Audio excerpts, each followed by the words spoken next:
Hello दोस्तों, कैसे हैं आप। उम्मीद करती हूँ आप सभी बहुत अच्छे होंगे। चलिए जानते हैं अपनी आज की कहानी के बारे में। मछली दीदी के यहाँ आए हुए 3 दिन हो गए थे मुझे, जहाँ सुख सुविधाओं से भरपूर जीवन, शानदार बंगला भी था उनका, लेकिन हर जगह सीलन, एक अजीब सी गंध, कुछ ऐसी कि जिसमें सांस लेना भी मुश्किल हो रहा था। कभी लगता था सीलन की गंध है, कभी लगता था दीमक की गंध है।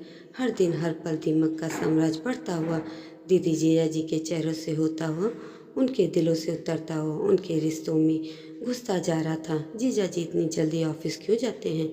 मैंने ब्रेड को उतरते हुए अपनी एक्सरे मशीन दीदी की ओर घुमा कर रख दी। हाँ, दीदी का संक्षिप्त जवाब, जो बात को आगे न बढ़ा सके। आते भी देर से हैं हमेशा या आजकल ही। मैं आज पीछे हटने वाली नहीं थी। हमेशा कहीं दूर देखते हुए एक छोटा सा जवाब आया। यह मेरी बहन नहीं थी जो मेरे सामने बैठी थी। मेरे लिए अब बात को माना मुश्किल हो रहा था और बात करना भी। दीदी, ये सब क्या है। कैसे रहते हो आप और जीजा जी। नहीं जीजू ठीक हैं, आप ही ऐसी हो। मैंने जानबूझकर कुरेदा। क्या है जो पकड़ में नहीं आ रहा है।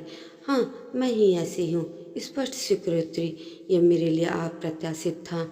मछली दी को मैंने हमेशा आग का मानवीकरण ही माना। तेज तर्रार, प्रखर बुद्धि की स्वामिनी, आत्मनिर्भर और आज ये आत्मसमर्पण की मुद्रा में एक तीर और बचा था मेरे पास, वह भी चला कर देखना चाहिए। सच में आप ही ऐसी हो, तभी ऐसी मनुष्यत फैली रहती है घर में। बड़ी दीदी के यहाँ का माहौल अलग है।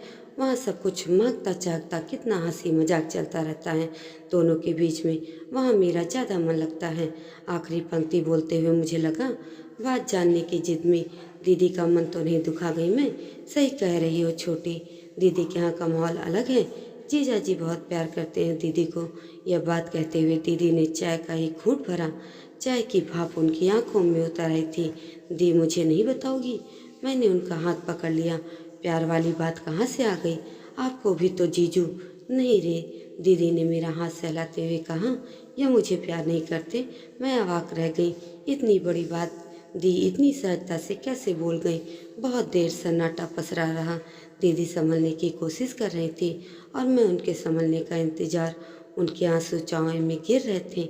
चाय ठंडी होती जा रही थी और सीलन की गंध तेज होती जा रही थी। आपने कभी उनसे पूछा नहीं। मैंने बहुत कोशिश करके ये 5 शब्द उनके सामने रखे।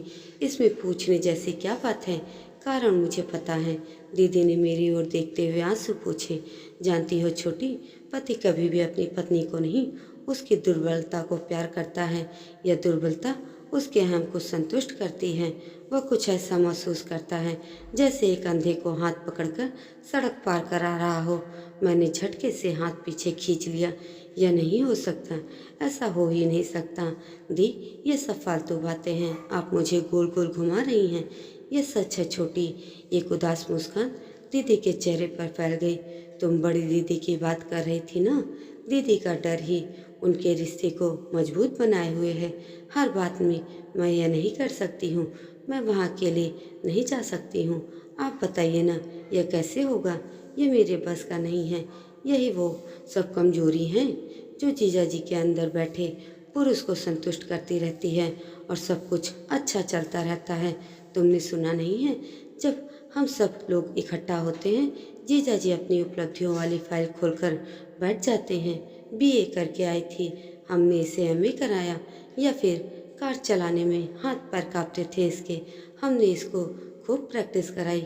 एक पुरुष अपनी स्त्री को अपने ऊपर निर्भर, डरी हुई अपाहिज रूप में ही स्वीकार कर पाता है, प्यार कर पाता है। और अगर स्त्री अपाहिज नहीं है तो। दीदी की आवाज़ कांपने लगी थी। मैंने उनका हाथ कसकर पकड़ लिया। अगर स्त्री अपाहिज नहीं है तो। मैंने अपने स्वर में भी कंपन महसूस किया। तो वह बहुत जल्दी ऑफिस जाता है और बहुत देर से घर आता है।